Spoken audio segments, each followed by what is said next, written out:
Well, we've got Jaguar on topic. So I've been asked to sort of make a comment about what I think Jaguar is doing with its new found brand identity and positioning. And so look, I think there's a lot of people have been split in both in the car world and outside of it as to which direction Jaguar is taking this. And but listen, I think it is time that they had a rebrand or a brand update. I mean, it's been a while. Jaguar's been suffering from a number of different things, including obviously car sales, but it's losing traction with a lot of competitors in the market. The Chinese manufacturers, the Korean manufacturers, and many of the others are doing very well. JLR is a great brand in the sense that it's already got the successful Land Rover range that they've got, and a successful brand that is in its own right. Jaguar is a legacy brand. It's a brand that exists in the market amongst many car enthusiasts, and a lot of people who are into cars, vehicles, and driving and so on that I've spoken to have said that it is an absolute shock to see this move by Jaguar. And I can feel and understand the sentiment. I can see where they're coming from because it feels like Jaguar's burning the bridges, almost throwing out all of its loyal customers and saying we're going to go a whole different direction, and that feels radical and it feels a bit drastic. Um, is the rebrand the way to try and revive this classic brand, or is it's death note really that it really has given itself a ticking time bomb? And so this is where I think there's still a lot we need to see from Jaguar to see where this is going. But at first glance, a lot of people are looking at it and saying, well, hold on a second, you've scrapped the iconic Jaguar, the leaping Jaguar. I mean, that in itself seems to be a very bad move because it's iconic. It's been around for a very long time. It's recognizable.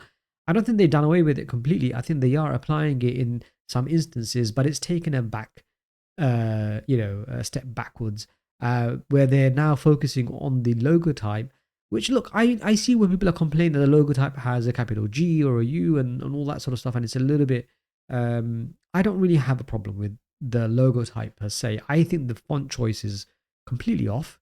I don't think that works. I can see where they're coming from with it, but actually, I think it's a little too rounded in places for my liking, and I think it's the wrong typeface altogether. I think a brand update could have really worked. There's so much vertical and horizontal movement for this brand, Jaguar Classic brand, that they should have really exploited, but they haven't, unfortunately. I think they could have repositioned themselves in so many different ways, including sort of going the extreme luxury route or high powered electric supercars, many other territories they could have covered, even sort of having an offshoot brand that is still Jaguar, but that is a little bit more playful. That would have been a safer route than this particular approach. This seems pretty much both feet into an abyss in many ways. But look, I'm still waiting to see what really comes out of this, and I'm not entirely sure Jaguar have completely destroyed themselves. We're still yet to see actual cars. But this is the thing. I think they're playing on a different model. I think they're really thinking about this being a much bigger brand than just about cars. It's lifestyle. It's all of these other things that become part of your identity as you associate yourself with Jaguar. But I don't quite see their market, and I can definitely see that the traditional markets that they had aimed their vehicles at and their products at are probably not going to follow suit.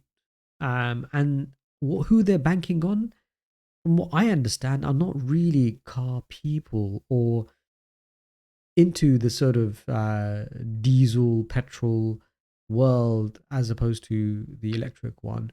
But look, I could be completely wrong, and I feel that the branding was the wrong approach and had on the wrong emphasis. And I feel I would have certainly taken it a different way.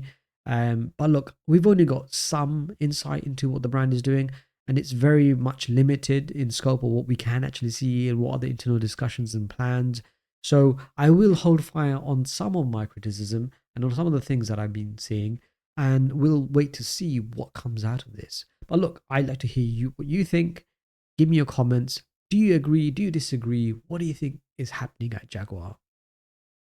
Take care.